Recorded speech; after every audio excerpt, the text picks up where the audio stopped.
Hello everyone, कैसे हैं आप सभी। आई होप आप सभी अच्छे होंगे। हम एचटेट के लिए सीडीपी की प्रिपरेशन कर रहे हैं और ये हैंड रिटन नोट्स हैं।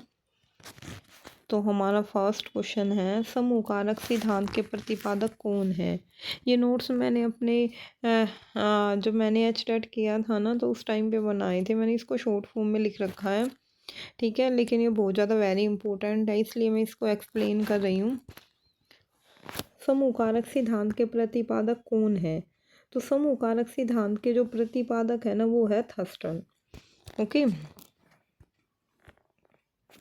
पीएमए की फुल फॉर्म क्या है। पीएमए की फुल फॉर्म होती है प्राइमरी मेंटल एबिलिटीज, ठीक है, और ये कितनी होती है, ये 7 होती है, ठीक है। प्रारंभिक मानसिक योग्यता, प्रारंभिक जो मानसिक योग्यता होती है वो होती है 7, जिसमें से फर्स्ट है स्मृति, आंकिक, तार्किक, प्रत्यक्षीकरण, स्थानीयकरण, वाक और शाब्दिक। ये क्या है, पीएमए है, ये प्राइमरी मेंटल एबिलिटी है।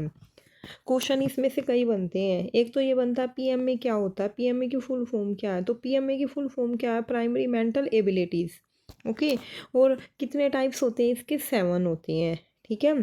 7 कौन कौन से होते हैं, स्मृति, आर्किक, तार्किक, प्रत्यक्षीकरण, स्थानीयकरण, वाक और शाब्दिक। ओके, आई होप आपको समझ आ गया होगा। नेक्स्ट है, बहुकारक सिद्धांत के प्रतिपादक कौन है। बहुकारक जो सिद्धांत है वो कौन लेके आया था, वो लेके आए थे भाई थॉर्नडाइक, ठीक है। मल्टीफैक्टर, मल्टीफैक्टर थ्योरी के प्रतिपादक कौन है, थॉर्नडाइक है। हिंदी में क्या कहते हैं, बहुकारक सिद्धांत। नेक्स्ट है, न्यायदर्श या प्रतिदर्श का सिद्धांत कौन लेके आया था, थॉमसन लेके आए थे। न्यायदर्श या प्रतिदर्श का सिद्धांत। नेक्स्ट है वर्गानुक्रम, वर्गानुक्रम का सिद्धांत कौन लेके आया था, इसके प्रतिपादक कौन है, इसके है बर्ट और वर्मन। नेक्स्ट है मल्टी इंटेलिजेंस, देखो वो था मल्टी फैक्टर, ठीक है, ये है मल्टी इंटेलिजेंस, बहुबुद्धि सिद्धांत। ये वेरी इंपॉर्टेंट क्वेश्चन है। ये किसने दिया था, ये हार्वर्ड गार्डनर ने दिया था, ठीक है। हार्वर्ड गार्डनर ने बुद्धि का मल्टी इंटेलिजेंस सिद्धांत दिया था, बहुबुद्धि सिद्धांत बताया था कि बुद्धि एक प्रकार की नहीं होती, बुद्धि के कई टाइप होती हैं, ठीक है, और उन्होंने 8 टाइप बताए हैं, ठीक है। हार्वर्ड गार्डनर ने बहुबुद्धि सिद्धांत का प्रतिपादक किया था और इसमें बुद्धि के 8 प्रकार बताए थे। उन्होंने कहा था कि सभी की बुद्धि एक जैसी नहीं होती, हर व्यक्ति में अलग अलग टाइप की बुद्धि होती है, ठीक है। इसीलिए हम इसको मल्टी इंटेलिजेंस भी कहते हैं। और उन्होंने जो 8 प्रकार बताए थे वो हैं, जो उन्होंने बुद्धि के बताए थे ना मल्टी इंटेलिजेंस के। फर्स्ट है आर्किक तार्किक, संगीतज्ञ, भाषीय, शारीरिक, गतिक बुद्धि, ठीक है। शारीरिक, देखो आर्किक तार्किक क्या होती है, जैसे हम रीजनिंग के क्वेश्चन करते हैं। संगीत है जो संगीत की कला को जानते हैं। भाषीय है जिनको कई टाइप की भाषाएं आती हैं। शारीरिक गतिक बुद्धि, इसमें क्या है, पायलट, पायलट में क्या हो रहा है कि वो अपने माइंड का भी यूज कर रहा है, हाथों का भी यूज कर रहा है, ठीक है। और ठीक है, तो उसमें इसका एग्जाम्पल क्या है, हो जाएगा पायलट, शारीरिक गतिक बुद्धि का। नेक्स्ट है अंतः व्यक्ति बुद्धि, अंतः व्यक्ति इंट्रापर्सनल, इंट्रापर्सनल जो बुद्धि होती है वो कौन सी होती है, व्यक्ति की खुद की, ठीक है, खुद के साथ कंपटीशन, ठीक है, खुद की इंट्रापर्सनल।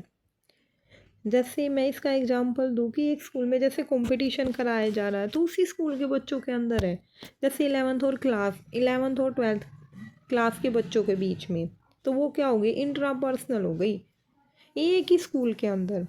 नेक्स्ट है अंतःपरा व्यक्ति बुद्धि, इंटरपर्सनल। ये क्या होती है, जैसे दूसरे के साथ, जैसे एक स्कूल का दूसरे स्कूल के साथ कंपटीशन। ओके, नेक्स्ट है कि अब बुद्धि है ना, ये तो हमने पढ़ लिया, बुद्धि के बहुत सारे टाइप होते हैं, बुद्धि का मापन भी किया जा सकता है, ठीक है। बुद्धि का मापन का फर्स्ट वो है बीने साइमन स्केल। बीने साइमन जो स्केल है उससे भी हम बुद्धि का मापन कर सकते हैं। ये एक टेस्ट था जो कब आया था, 1905 में, ठीक है, 1905 में आया था बीने साइमन स्केल टेस्ट, ठीक है। और बीने ने क्या किया था, मेंटल एज का कंसेप्ट दिया था सबसे पहले। बीने ने कहा था कि हम बुद्धि का मापन भी कर सकते हैं। मेंटल एज का जो कंसेप्ट है वो कौन लेके आए थे, बीने लेके आए थे। और बुद्धि लब्धि आईक्यू, आईक्यू कौन लेके आए थे, ये फॉर्मूला आईक्यू का फॉर्मूला कौन लेके आए थे, स्टर्न लेके आए थे। ठीक है, उन्होंने एक फॉर्मूला बताया था MA, ठीक है, अपॉन CA मल्टीप्लाई 100। ठीक है, ये फॉर्मूला कौन लेके आया था, ये लेके आए थे भाई टर्मन। ठीक है, पेपर में यहाँ से क्वेश्चन आते हैं। ठीक है, इस फॉर्मूले को अपोजिट करके दे देंगे, इसके 4 एग्जाम्पल बता देंगे, किसी में CA ऊपर कर देंगे, ठीक है, किसी में 100 नीचे कर देंगे, तो आपको बताएंगे, आपसे पूछेंगे कि बुद्धि लब्धि का सही फॉर्मूला कौन सा है। तो इसका सही formula MA upon CA multiply 100, जो कौन लेके आए थे, जो टर्मन लेके आए थे।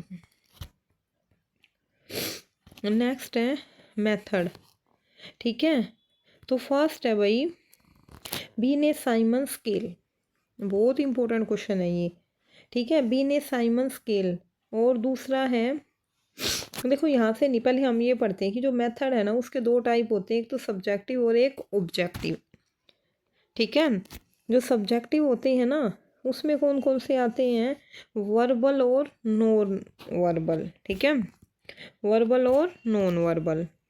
ठीक है, अब हम क्या करेंगे, नॉन वर्बल में कौन से आते हैं और वर्बल में कौन से आते हैं। तो वर्बल में आते हैं भाई बीने साइमन स्केल।